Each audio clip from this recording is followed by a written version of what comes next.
And we are on. We should be on. Live and in color, Yes. as they used to say. Joe Chaffee on the on the Joe and Joe Weather Show. Sorry for the slight delay in the start of the show tonight because I had to get Mr. Rao all set up on the screen, and of course he had to have his hair dyed. Done.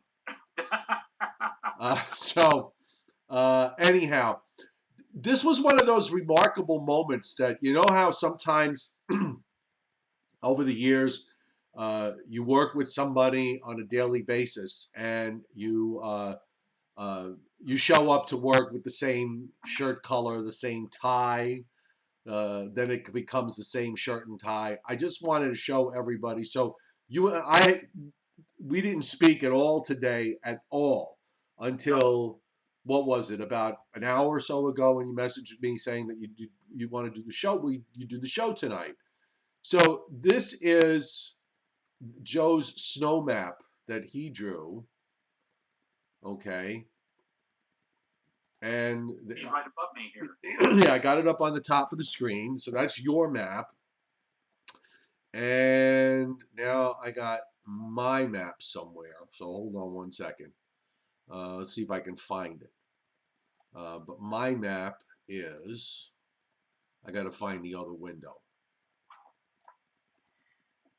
And while you're doing that, Joe, I think we should tell everybody that this this really has, especially for the lower Hudson Valley, we should hearken more toward a icy type of rainy situation. Initially, it's going to be snow, and it looks like the initial shot will come in, at least from my perspective, around 10 o'clock tonight. Steady, light snow.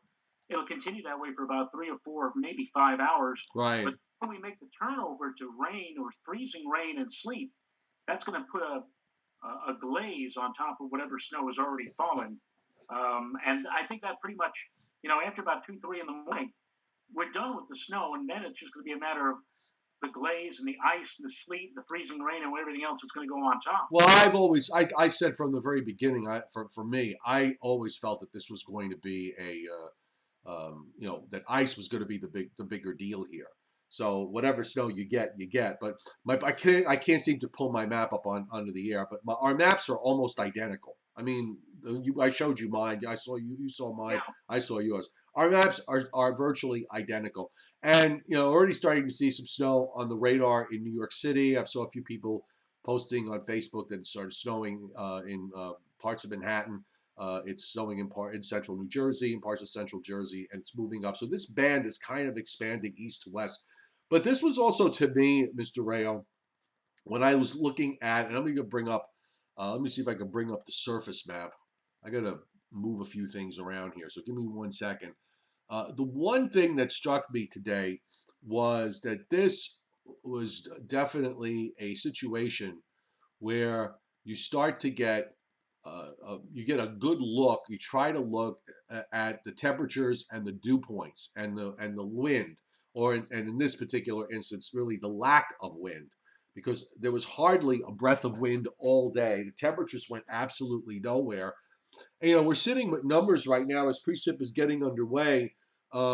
Temperatures in the low 30s and dew points that are they've come up a bit, but there's still some places where the dew points are down in the upper teens and low 20s. I got to tell you, Joe, I'm really concerned in areas like in the northern and western counties of New Jersey. Certainly up by you in the Hudson Valley and points further north, but even down maybe to just north of 287. It's going to be a real struggle to change this over to rain. We may go to freezing rain and just in some places and just stay there with a temperature of 30, into tomorrow morning. I don't know how you see this, but this is kind of all the winds are either they're light and variable. There's some a few light easterly winds at about 5 miles an hour. Up until about 2 hours ago, we still had northwest winds on Long Island of about 5 miles an hour or less. But I'm kind of concerned about the inland spots. Yeah, it's amazing. We've had quite a run of this type of scenario over the last 2 or 3 winters, especially. It used to be a day when we would look at, the maps and we would see the 540 thermal ribbon, so to speak. This is the conditions in the upper part of the atmosphere, that arbitrarily, when that line, that 540 line, lifted to the north, that along with that went all of our snow or freezing precipitation problems that we normally would just go straight over to rain.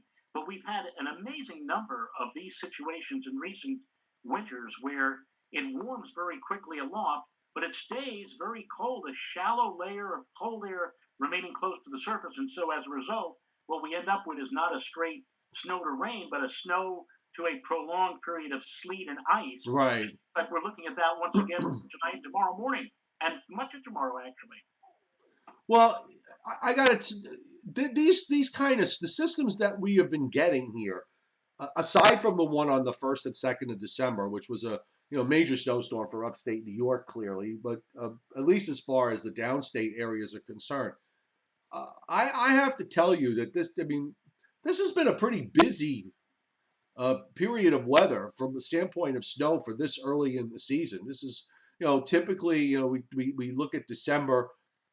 I've never really looked at December as a throwaway month necessarily, but if you're going to get something in December that's substantial, it usually comes in the latter half and mainly in the last 7 to 10 days. Where if you look at the stats, the chairman Scott Burler pointed out to me, some stats when he looked back that the second half of the month produces the majority of 6-inch plus snow events, not the first half.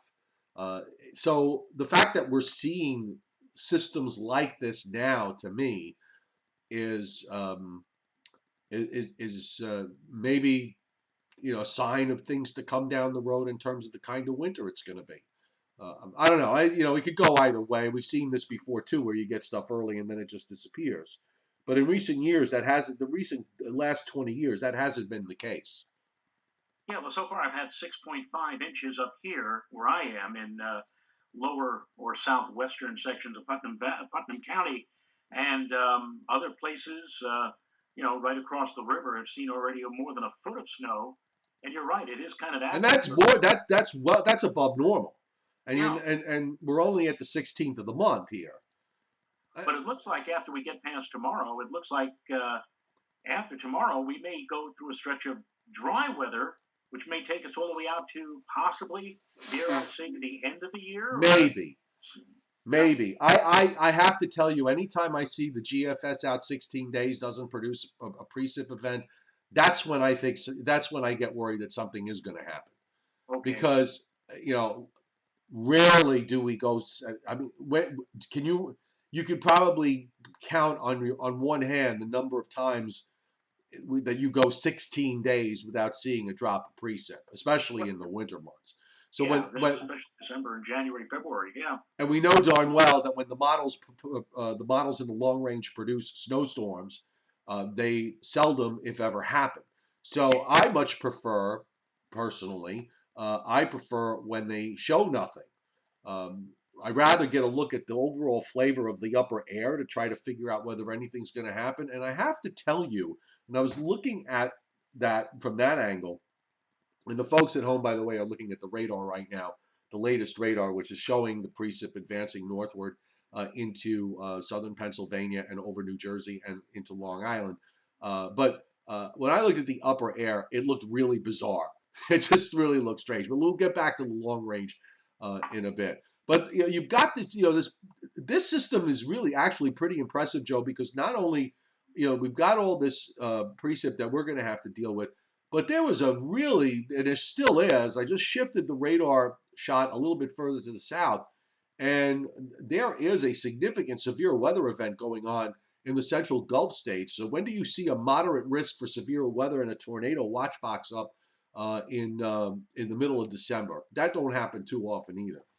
no, and it's like a conveyor belt. Actually, the whole the whole mass of moisture has to get through this area, and it looks like, as I was noting earlier, this is going to be lasting.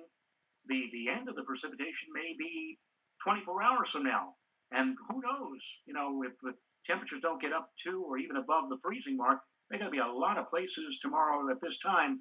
They're going to have a real ice problem more than a snow problem. Yeah, somebody had asked me, Joe, about the why there's no ice storm warning up, and the criteria for an ice storm warning, I think, is when you're forecasting a quarter of an inch of ice or more, and they're not exactly doing that. But I'm just going to put up the watches and warnings that are up now. There's a whole slew of winter weather advisories and up from Missouri all the way to central and southeastern New England. Winter storm warnings are up for parts of northwest New Jersey, northeastern Pennsylvania, and also from central Indiana and Illinois into central Missouri, St. Louis under a winter storm warning. And you got all sorts of flood warnings. And we've got this one working tornado watch box up from Alabama, northwest Alabama, southwestward into southeastern Mississippi, and touching southeast Louisiana. So it's pretty impressive. You've got very warm tropical air moving into the Gulf states, pretty solid frontal boundary that the system is running along. Yeah, this is a long, with the absence of a one low just kind of developing and moving quickly out to the northeast because the trough is taking its time swinging eastward. Yeah, this is a long duration event that we're looking at here, And lasting into tomorrow afternoon. the Weather Prediction Center, which puts out probabilities for snow amounts and ice amounts, earlier today for our area, we were home free. We were clean of any kind of icing or suggesting of significant icing. But in the afternoon update, they have now placed a large chunk of the lower Hudson Valley in a, albeit low probability, but still a low probability of possibly as much as a quarter inch of ice accretion between now and tomorrow evening. And again, that's something they didn't have earlier on in the day. But the very fact that they're even suggesting that indicates, at least to me, that yeah, this situation is going to be one that we'll have to watch very carefully. The valley spots, the deep rural valleys, are especially going to be prone to a long duration of freezing rain. And if that be the case, there is going to be indeed significant icing problems. I'm talking about places that are well away from where I am. I live up on a 500-foot hill, Right. so I'm concerned, but I'm not overly concerned as I would be if I were living in a valley where that cold air collects like it's inside of a bowl and it's very difficult to scour out or dislodge. Those are the places that are going to have a real tough time in seeing any kind of a warming trend or warm up during the day tomorrow. That stat, by the way, that the chairman gave, Mr. Scott Briller, that New York City, in the last 10 days of December, has had 46-inch or more snowstorms. And that is significantly higher than what you have during the first 20 days. So, we're not, that we haven't seen a major snowfall for the coastal areas in the I-95 corridor from Washington to Boston all the way through is as of the date of December 16th is not only no surprise, but in most years that is the case. You don't see it happen. I got the surface map up. Joe, it's pretty interesting. A few people were drawing some parallels to that November storm from last year, and I mean there are obvious differences, and I really didn't go back and look too deeply. But it's just kind of interesting to me that we've got this little surface high that kind of developed at the last minute in upstate New York, and you've got this weak low that is in southeastern Kentucky that's pushing northeastward, a bit of a coastal, well, not really a coastal front, but this sort of wavy frontal boundary that runs down into southern Virginia. Temperatures in the 70s in the Carolinas, temperatures in the upper 20s and low 30s uh, up through much of the Northeast. You got this little high that's kind of wedging down and holding that colder air. It just really smells like a problem here when it comes to freezing rain for late tonight and tomorrow. Oh yeah. In fact, one thing I noticed on the NAM Foos from earlier today, I mean, by later tomorrow, New York City, those of you who are into meteorology and forecasting will understand what I'm saying here. But I mean, we have at LaGuardia a thickness of like 550 or 551, and yet the T1 boundary layer temperature is Zero. zero. Yeah, I saw That, that. that's incredibly. I mean, that leans to what I'm talking about earlier. How it's very warm aloft, and back in the day, whenever you saw something like a 551 thickness, you say, "Oh, well, that's it. It's an all-rain event." But to see temperatures as cold as they're going to be down near the surface while it's so warm aloft strongly indicates, even perhaps for New York City, some periods of icing or maybe periods of an icy rain mixed with plain rain Yeah. tomorrow. Yeah, these things are awfully difficult. You're gonna get some evaporational cooling with the low dew points, so that's going to probably clip off a couple of degrees here and there and buys you some time. You know what? They might be out. Not that I think they're going to matter very much, but les plumes. Oh, You, you ready for les plumes? sure, why So not? hang on one second. So it's This would be 21. what, the 21. This would be the 21Z, right? 21Z. They haven't been really showing very much. I would not expect the fractional snow amounts for the coast. And still, I'm looking at the 21Z. Looks like the 21Z is out now. So for New York City, it doesn't even produce a quarter of an inch of snow on this one. White Plains. White Plains is trying to load. It's not loading. I love this. We're gonna have the new NAM out soon, so I don't think it's really gonna matter too much. Uh, yeah, I mean, East Hampton 3/10, Islip 3/10. Again, this is snow. White Plains 7/10. Capixie, um,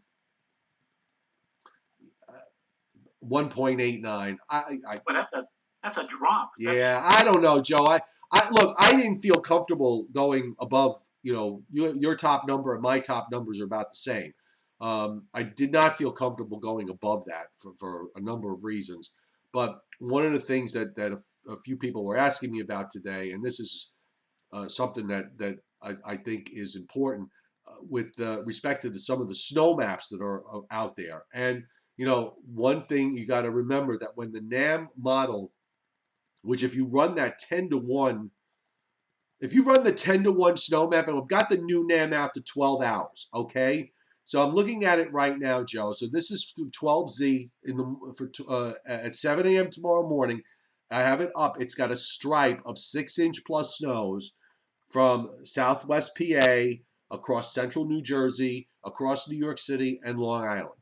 Now, the problem with that is that if you look at the map definition at the top, it says very clearly includes sleet. right.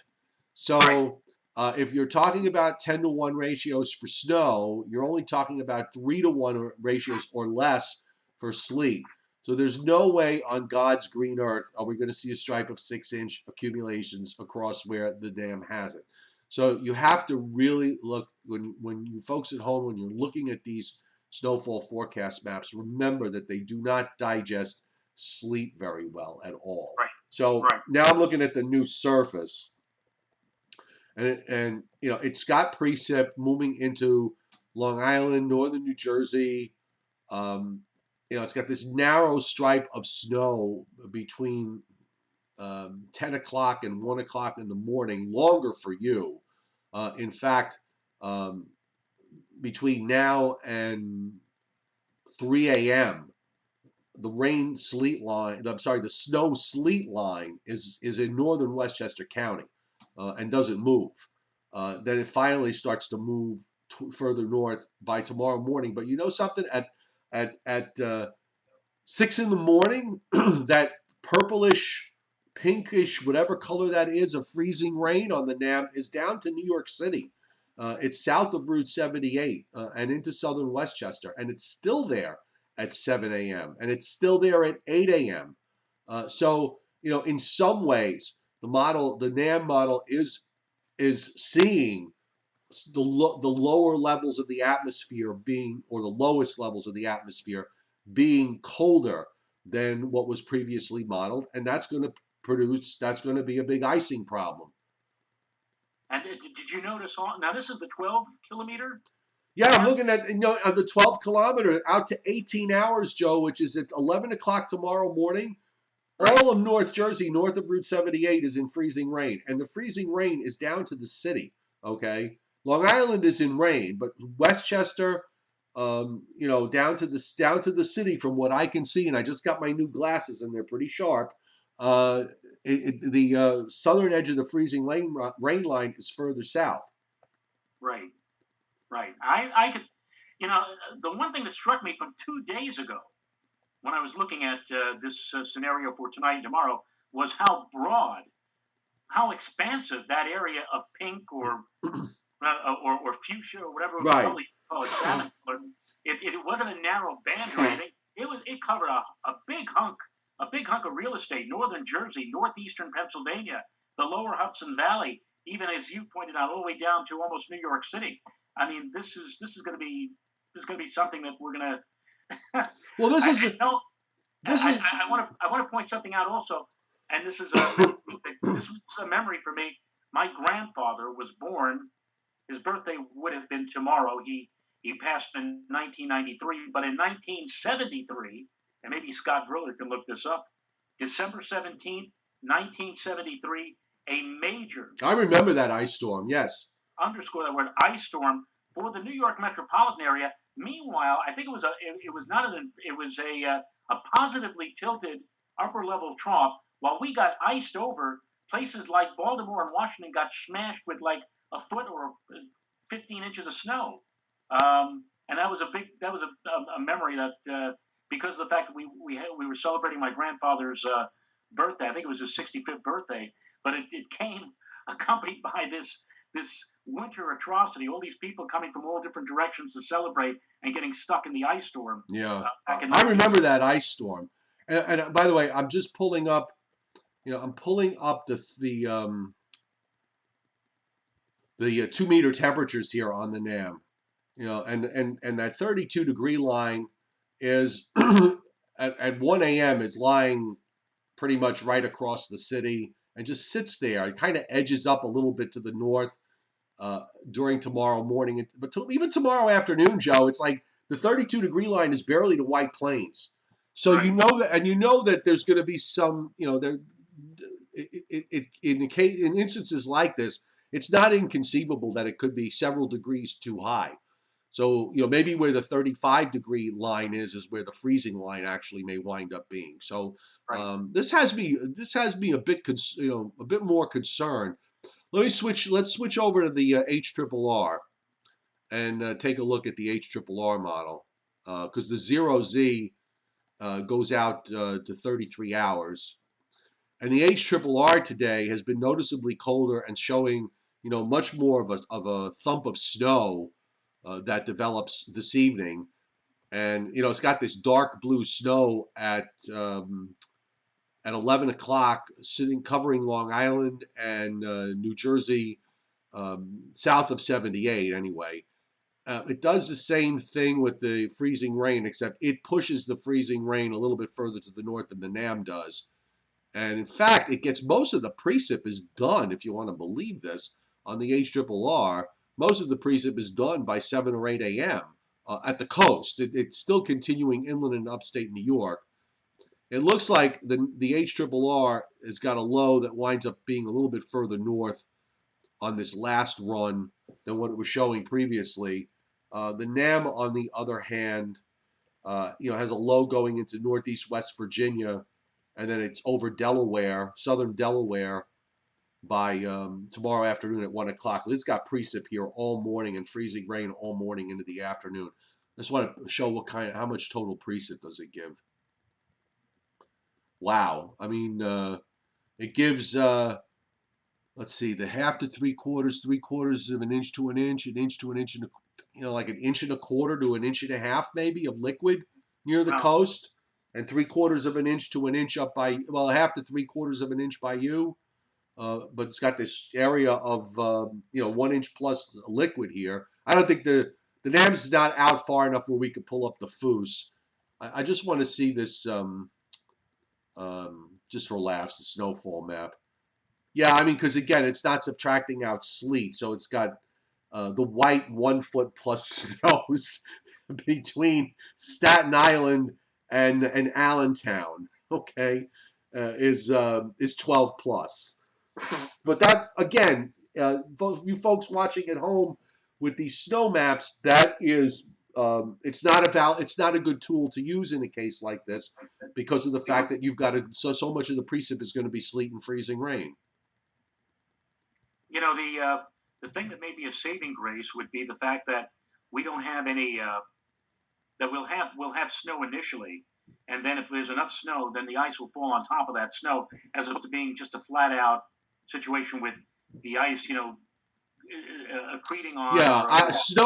on bare ground. Yeah, snow to Yeah, ice is better than ice to snow. right. Absolutely. No question. I mean, neither one is a cakewalk, but if you have to choose, it's better to have the ice on the top and the snow on the bottom than the other way around. It is slightly easier to get rid of. So, Yeah, I would absolutely agree on that. Because I'm thinking about potential of power lines coming down and power outages and whatever. Again, that would be more of a likelihood with just a flat out ice or freezing rain situation. But at least we'll have the snow on the ground first and on the power lines first. I don't know if that's a saving grace or not in terms of the power lines, but I would prefer at least to have the snow as a buffer as opposed to going just flat out freezing rain in this type of situation. yeah, I'm just hang on a second, Joe. I'm going to bring up. I'm going to bring you up on the screen again. Hang on a second. I don't know if you hear me. I'm still kind of battling a bit of a head cold that I brought back with me from Atlanta. Um, Yes. so you and I are probably, we're on the same page with all of this. So this is going to be a pretty, interesting event all the way around. I want to see if I can bring the radar up again. Did I bring up everything I wanted to bring up today? Hang on. This is what happens when you drive 16 hours and only take an hour and a half nap. Oh my goodness, Joe. I'm not doing it again. I promise.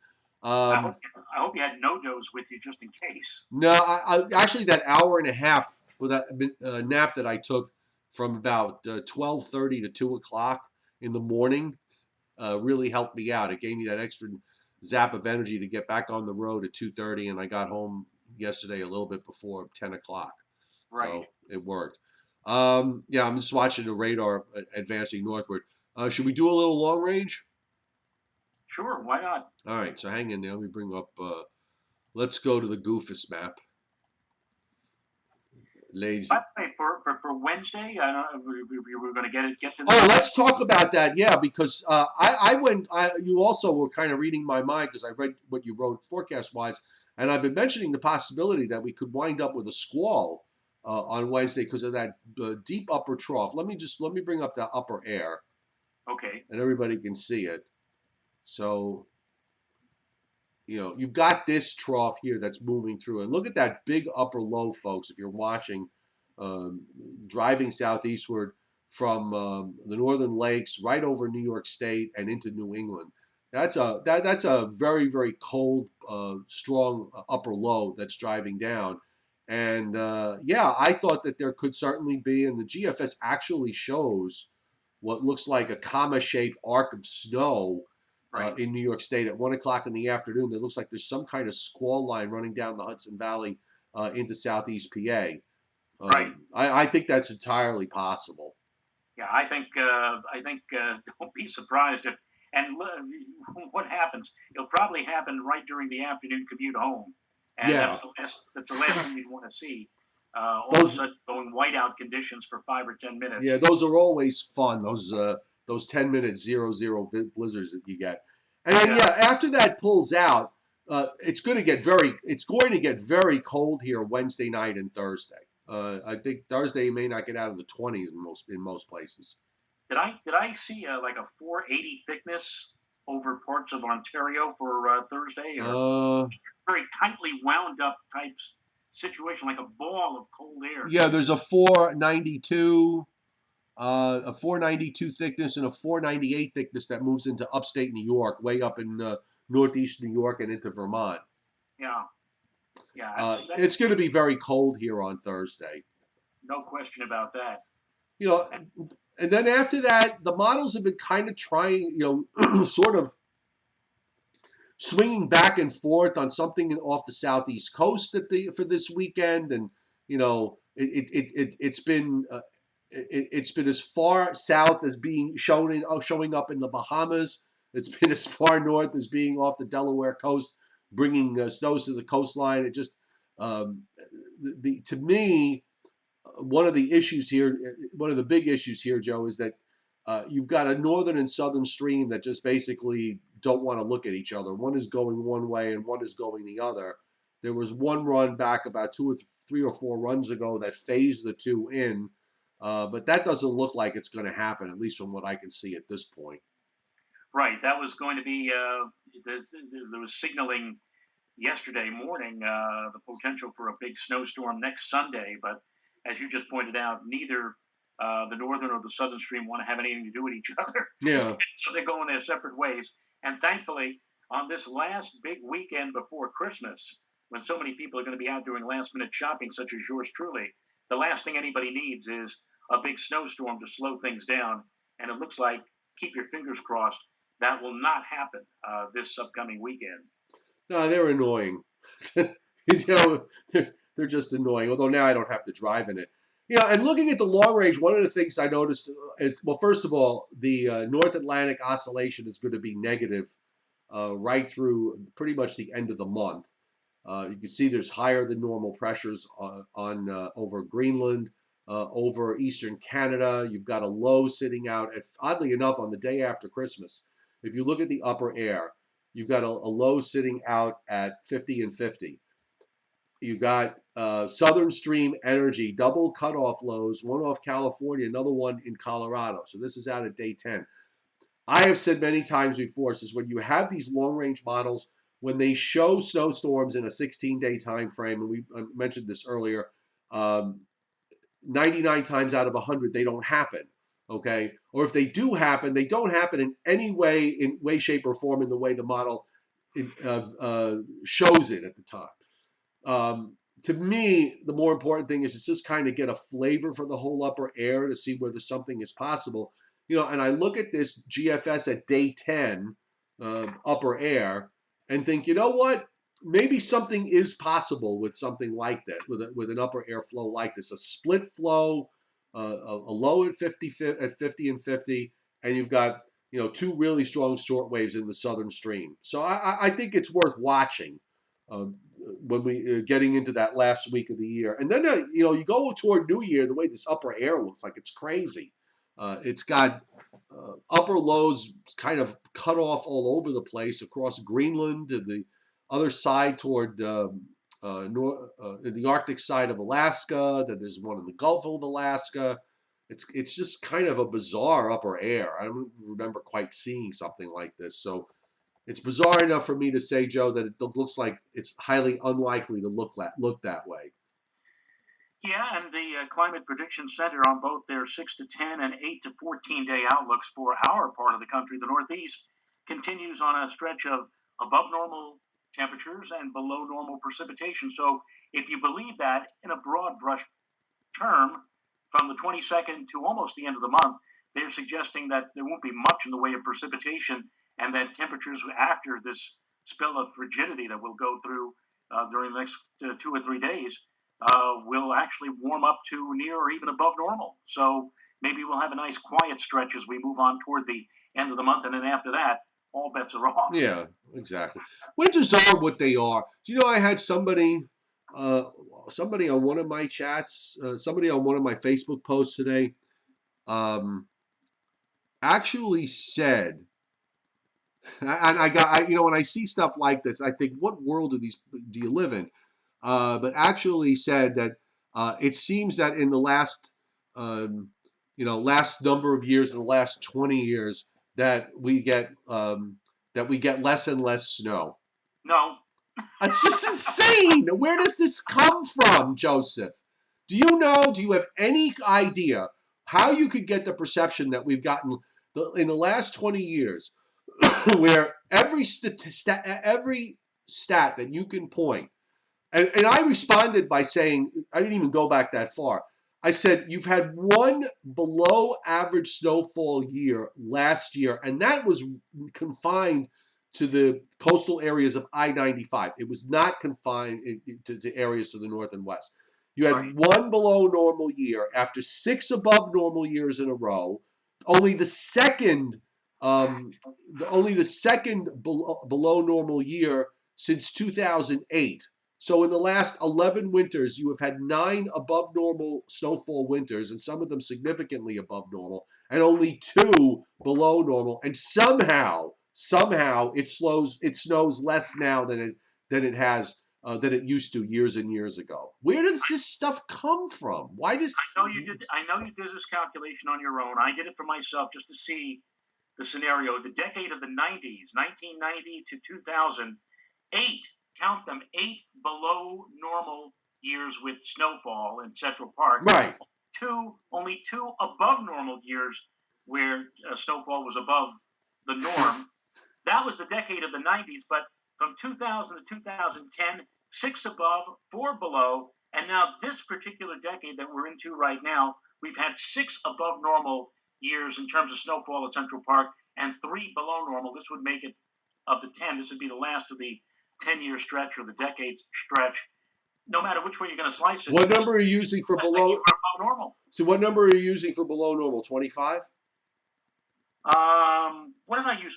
Actually, you know what I did, Joe? I went on the 30-year long-term average, Right. 30, 30.1 inches. Okay, so you're using you're using the long term average. Correct. But you know what? 30.1 inches, and still, in spite of the fact that that's higher by several inches Right. than what the normal is right now, they'll update that obviously in the next year or two. But with 30.1 inches, still the last 2 decades have averaged above normal in terms of snowfall at Central Park, as opposed to below normal, above that 30.1 Yeah. inch total. Well, you How know, can you say that the last? How can you say that the last 20 years has been below you normal? can't. You You can't. know, you can even forget the totals. Okay, now you and I know that this is also true. Um, the number of 1 foot plus snowstorms in the last 20 years, okay, has been insane. Okay, I mean, right? It has been insane. We've had years where we've had 2 in the same year. I think there might Right. have been one or two where we've had 3. Yeah. I know for where I am on Long Island, it's been, there's a lot of there's been a running inside joke about Long Island being the new Buffalo because of some of the things that have happened out here in the past 15 or 20 years. Yeah, I just don't understand this perception. I get very annoyed at the snow weenies who chant the winter is over on December 1st chant every single year. I mean, it just gets so boring. Do something, find something else to chant about, will you please? Because Boy, it's silly. It's silly stuff. It's like a 5-year-old having an emotional fit. you guys who and gals who think that we're into a snow drought or below normal stretch of the you obviously were not around when Joe and I were around in the 70s and 80s, where if we picked up 6 inches of snow in one sitting, we'd be rejoicing. We'd say, Yeah. "Goodness, that was an anomaly of anomalies or whatever." And now as you pointed out, Joe, we've had so many years with so much snow. It's incredible. Yeah, no, it has. And the other thing about the white Christmas stuff, I'm waiting for somebody to come on and say that we don't have white Christmases like we used to. Because that's one thing. I never really did. For me, if there's snow on the ground, it's a white Christmas. Okay, it doesn't actually have to be snowing on the day, and actually, snows on Christmas Day are pretty rare. Uh, they happen around Christmas Day, but for some reason on Christmas Day, statistically, they just didn't get you don't get very much. Um, I'm just looking because Scott put up another stat here, but I can't. I'm not clear. I think I might be missing the first part of it. It's four of the 7 20-inch snowstorms to occur in New York City occurred since the year 2000. Yeah, Yeah. there you go. So and 20, that's in New York 20 City. inches. 20 inches. You know, and I don't know whether or not, and when you try to link the present with the past, you and I both know that there were ways that they used to measure the big snowfalls in the past differently You than mean you we mean have when they now. didn't want to walk up to Central Park and they measured it off the car tops? Right, I'm right, not making that up, by the way. Okay, I am a witness. Yeah, that's what they used to do because they didn't have the staff to walk up to the 7 blocks to uh, the 9 blocks to Central Park, and that's just to get to the park, not to where the tower was. That's an even longer trip. right. So yeah, and there were periods where they just couldn't do it, so they would just go out in Rockefeller Center, surrounded completely by buildings, and find the nearest car, just that had been parked illegally, and they would measure it that way. There were storms. I'll tell you this for islip. I don't remember when it started, but for a long time while I was out here, the airport used to shut down at 7 o'clock at night. If it snowed between 7 p.m. and 7 a.m., it never got recorded. So Right. you've got these weird stats that are missing whole snowstorms. And I live 2 miles away from MacArthur Airport, and I remember going back in the early 2000s. Again, I don't remember exactly what year that no longer was the case. Maybe around 2007 or 8. But if you look at that first 5 year group in the year 2000s, I have events here where I got 8, 9, 10 inches, 12 inches, and Islip's got 2 because the snow fell until 7 o'clock, and then nobody measured it till nobody measured it at all. There are Right. whole snowstorms that are missing. So you got these weird normal datas that just don't make any sense. So if you're going to use data, at least out for Long Island folks, Google Brookhaven Labs snowfall. That really is the most consistent stream of snowfall data that we have for Long Island, anyway. But I You, mean, now the measurements now are being taken by the Central Park Conservancy, I believe now. yeah, yeah, So they're doing it probably the right way. At least they're physically in Central Park. yes. But you look at some of the big, tremendous snowfalls, the blizzard of '78. How did Those are, they just get a foot out of that? There's no way. yeah, There's yeah, no way. the Lindsay snowstorm of '69, only 15 inches. Come on, there's a lot more than 15 inches out there. But Lord, again, as you pointed out, yeah, these stuff. no. Can you imagine being the owner of a car and you're seeing some guy stick a yardstick on top of the roof of your car? He's like, what are you doing? Oh, I'm from the weather service. I'm just measuring the snow on your on my car. You know, Lord Kate asked me what's the biggest snowfall I remember. That's the Snowmageddon storm of February of 2013 when I used a yardstick in front of my house after a night of a snow globe, and I had 30 inches. And I wasn't even the highest in my area. Smithtown, about 4 miles away, uh, had some measurements in the 32, 33 inch range. right? So yeah, that's the biggest one, at least certainly for Suffolk County. Nassau is kind of funny because it oftentimes gets cut off with these ocean storms that develop that throw the snow back westward, and they get to Suffolk, and sometimes they get into west to East Nassau, but they seldom make it back to West Nassau. Scott Reese, Joe, it's all just recency bias. People remember history only as far back as they can remember, like a year max. You know what? I think there's a lot of. I think that's very true. Um, you lose. You and I pay attention to this sort of stuff, so we tend to remember the stuff from longer. I mean, your mind's like a sponge. Is you remember all these storms that I used to remember and can't until somebody reminds me of them. But this person's correct when you say that people only tend to remember what's most recent. They just um, I guess it's human nature. In fact, Norman Devoskin, a good friend of ours who we worked with at News 12 Long Island, posted on his Facebook page that it was December 13th, 1988. That was the storm where the very localized snow bands took place across Long Island, where it ranged anywhere from an inch or two to over a foot in some areas.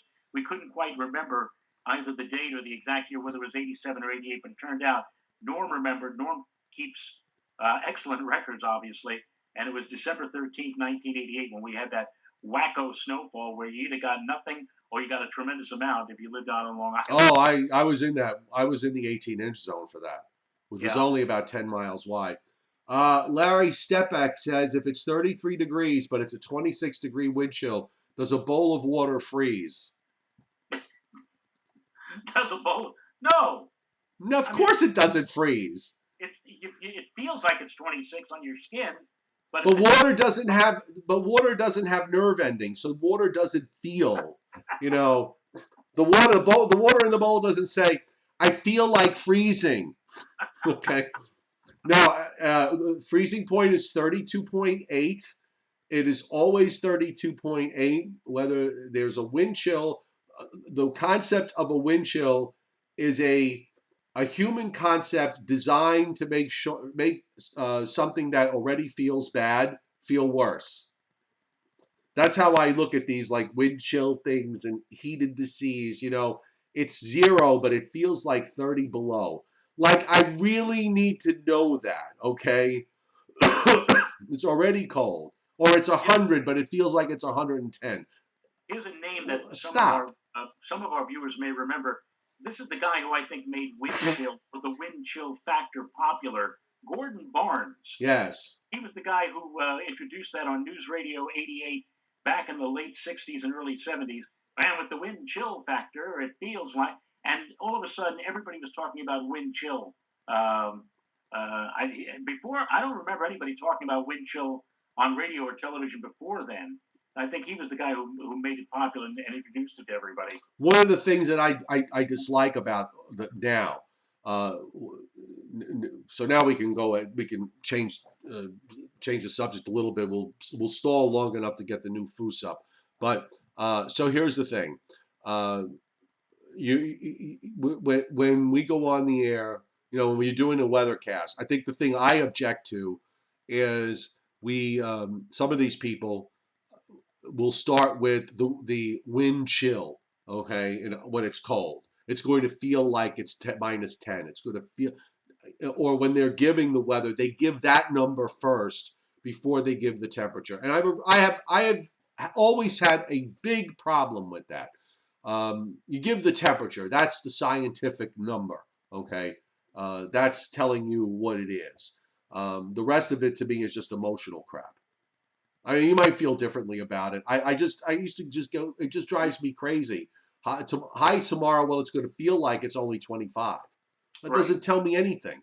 The high is going to be 35. That's telling me something. Yeah. I don't You know. know, you could say if it's the same temperature 24 hours later, but with much less wind, you could just simply say less harsh. You Yeah, know. I mean, Yeah. I'm fine with that. You want to give the wind chill number, that's fine, but give it after the temperature, not before. Don't make the wind chill to me is not the headline. Okay, if it's going to go down to one below zero, if it's going to go down to below zero, that's a big deal. Okay, if you're gonna say that temperatures are falling and we could have record lows, you don't say record feels like lows. Okay, Right. it's record low temperatures, and that's what should get the headline, not the wind chill. I've always had a big problem with that. And the same in the summertime. It's Now, 100. It's going to be 100. That's a huge accomplishment in some places. I don't right. need to know that it feels like 110 because you know what? I know it feels like 110. There's no way you can make it going to 100 degrees feel good. Okay, even if it's a dry heat, it doesn't feel And you remember the temperature humidity good. index, the THI, before the heat index Yes, became popular. We used to refer to but nobody understood what the THI was. The the THI, temperature humidity index, if it was above, like say 75 or 80, 80 was the everybody magic felt number. miserable. Everybody felt miserable. I Right. think the problem with the THI was that the THI number itself, okay, was less than the temperature.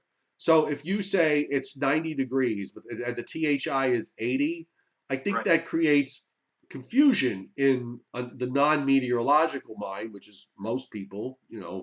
Right. Um, most people only have a very basic view of weather, um, at best. So they're hearing the number 95, and then they're hearing another number that says 80, And they're like, that doesn't, I'm not understanding that. But if you say to somebody it's 95 and you come up with a figure that makes the number larger, it's 95, but it feels like 105. That people understand. And of course, also people don't understand relative humidity. I remember more times than I care to count over the years. You'd hear the newscaster, let's say on the radio, saying, "Well, it's 94 right now, but not bad. The humidity is only 35%." Well, guess what? The dew point temperature was probably around 70, so it was a very very uncomfortable, humid situation. The fact that it was the humidity, the relative humidity, when a 94-degree temperature was only quote unquote 35, is still rather significant. But a lot of people don't seem to understand that. Yeah, I know. No new foos yet, by the way. Well, that's not going to come out, Joe, until at least I've been keeping track over the last week or so. That hasn't been coming out until like 9:30 or thereabouts. So Oh, okay. Hang on, because well, it's 9:23. Let me just pull up. I want to just pull up a couple of weather obs for you young meteorologists out there. By the way, or going to be one. Uh, the most important thing you can do is actually look out and see what other people what it's doing. So LaGuardia has sleet, rain at Central Park, 35, light rain. Probably not getting intensity. Maybe it just started. Sleet at LaGuardia, sleet at Kennedy, sleet at Newark, flurries at Teterboro, sleet at Islip, 35, 24. Wind is, a lot of these places, the winds are all either 5 miles an hour or less or calm. New Jersey, sleet at Newark, flurries at Teterboro, raining at Caldwell. That's intensity issue. Freezing rain at Somerville, Trenton rain in 32. Wrightstown light rain 33. Toms River light rain 33. Belmar 33. Philadelphia 33. Again, all of this just getting started. These were 9 o'clock obs. So I just killed another minute. I can see if the foos is in. Nope, it's not in yet. It's just like the old days, right, Joe? Is the yeah, foos, yeah. the foos in yet? Waiting, listening for the teletype ticker when it Yeah, would kick off, just when the foos would start. exactly. And Oh God, the Foos was always on the Foos was always on Circuit C. Um, correct. the good old The good days. old days is right. Adam K says there's only sleet here. Does that mean the thump didn't happen? It just started, Adam. Mostly cloudy at White Plains as of 9 o'clock and 33. Still no precipitation up there. Yeah. Danbury is 30 and overcast. And New York City is reporting light rain at Central Park at 9 o'clock and 35. Adam, you got to get a little intensity in the precip to cool the bottom part of the atmosphere to get your snow. So give it a wait till the heavier radar echoes get in here. But as we both discussed, and uh, that's the coding to an inch zone. So you get what you get with this burst. But I want to wait to see what kind of temperature numbers the NAM has for the next 6 hours, because that's going to really tell the tale as far as that first burst of snow coming by, and then after that, it definitely is sleet and freezing rain that's going to be the bigger issue. Um, Peterburg's 36 and light snow, very light snow. The visibility is 10 miles. So how light yeah, can snow be? yeah, exactly. The stuff is just starting to roll in now, with respect to the precip. Just running through here. Ah, I know you're just checking. Adam's one of my snow guys. Let's see, Jimmy Z of New Jersey. Sounds like our alert has been stopped for the moment here in Jersey City. Oh, our sleet. I'm sorry. Yeah, you're getting that the initial burst of precip, folks, that's starting up now. So there's gonna be some variability to it. You just gotta wait for probably an hour before you get into the real intensity. But I'm looking at the radar, Joe. There's like really pretty solid green and yellow echoes that are now coming out of southeastern Pennsylvania and moving, fairly quickly toward New Jersey. So once that gets into where the cold air is, that's going to be your burst of snow. Right. And I'm looking at the Foose is not in yet, but I'm looking at tropical tidbits, and they have the area of sleet or freezing rain versus snow. That line works its way up into my neck of the woods by 4 o'clock in the morning, 3 o'clock, 4 o'clock in the morning, and then it just continues that way. But Oh you my! see how the southern edge on the NAM never really gets much further north than New York City. Right through tomorrow morning, it just sits there all morning long. Right, right. Maybe that maybe that's a bit overdone, but I certainly think it argues that, say, the northern and western counties of New Jersey, the Hudson Valley north of 287, is going to have a lot of spots are going to have a really difficult time climbing up above the 32-degree mark. And then, as the low starts to pull away to the east, and it's not as if you're getting warm air surging up the coast to push northward. You're going to get a wind shift around from the northeast to the north, and then eventually to the northwest. And then you got that colder air that's coming down on Wednesday. So a lot of this stuff's going to refreeze anyhow. Right, right.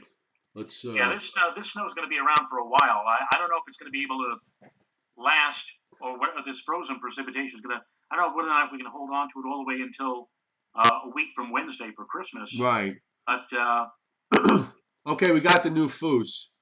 So LaGuardia in the next between now and 1 a.m. gets 1900s, vertical motion plus 1.1. The thickness is 45, and the temperature profiles are 0, 0, and 0. now, So what are you looking at, Joe? Because I'm looking on the Albany site. yeah, I'm on the Albany site, the Albany Gopher. Huh? Because what I'm calling up here, I'm still on the zero. Hit the refresh. It just came in. Refresh it.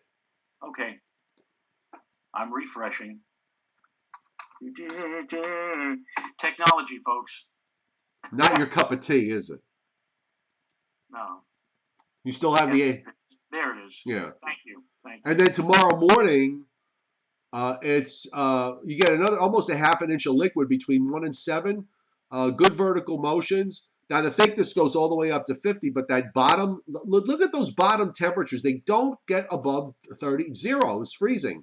Zero. 0 at tomorrow morning. 0 at 1 o'clock in the afternoon with another half an inch of liquid. You got to think that those inland areas, Joe, are never going to see the light of day if that's correct. Right. I mean, from the standpoint of going above freezing. Right. Oh boy, Joe, this doesn't look good at all. No, it really doesn't.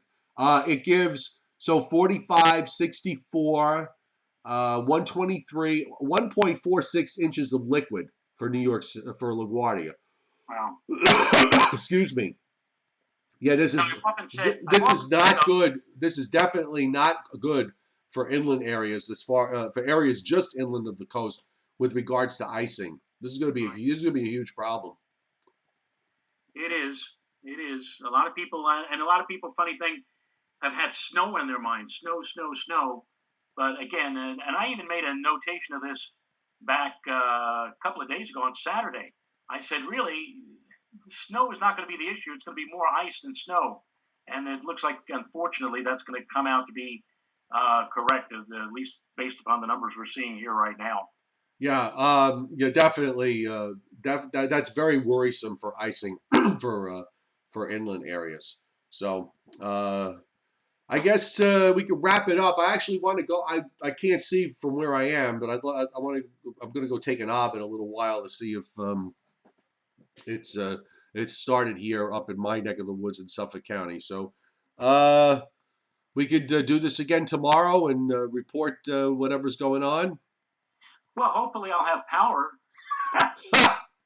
I, I'm getting more and more concerned about that. I don't want to see too much icing, but that's why I'm hoping for a bit of snow as a buffer, so to speak. But we'll play it out, and yeah, maybe we'll get together again tomorrow and do the post mortem, so to speak.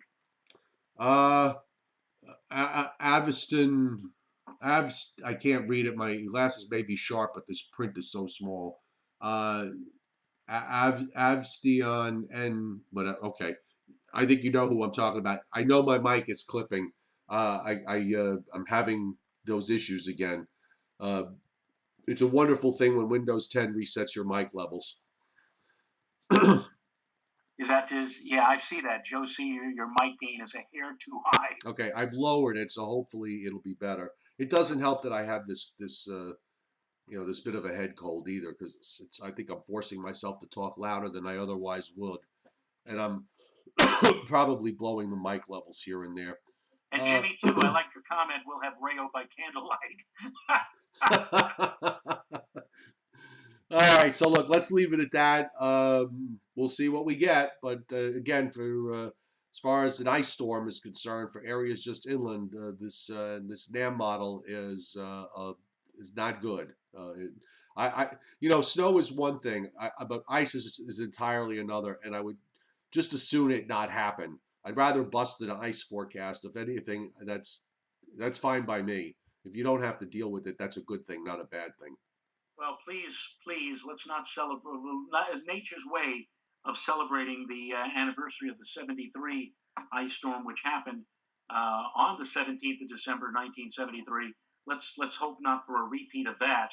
But I'll tell you, these numbers do seem to be pointing in that general direction. But we'll see how it all pans out. Yeah. Hope for the Hope we'll for the best. prepare for the worst and hope for the best. Exactly. Absolutely. All right, Joe. Have a good night. Thanks for jumping in tonight, and maybe we'll do it again tomorrow if you got your power. Okay. All right. Good night, everybody. Thanks for being here. We'll have everything covered for you uh, during the morning hours, regular posts, regular videos, and everything else. And Patreon members, you got your stuff coming too. So we'll see you then. Good night, everybody.